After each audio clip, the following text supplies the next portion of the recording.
Well, let me say, following the information you have been given now, I want to pass my condolences to the families that lost their loved ones. We know that this is a very anxious moment, and even as we account for the 16 so far identified as having passed on, I want to ask the people of Kenya that together we stand with the families, the Utumishi Academy fraternity, and the rest of the family members who have lost their loved ones in prayer, in support. I ask everyone to be patient. We avoid speculation as to the cause of this tragedy.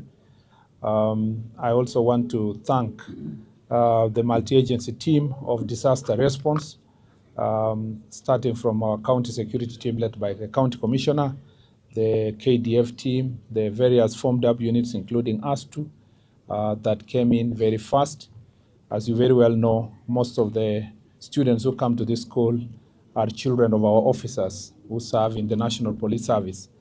And so as a ministry and as a family, we stand with everybody, even as we release the parents whose children are still in school, which is the larger number, and who actually may not have been injured directly. We know that they will need a lot of support, psychosocial support, and the hotline number has been given, which is 1199, for basically for people to call for help. And we are working together with the Red Cross, as you know.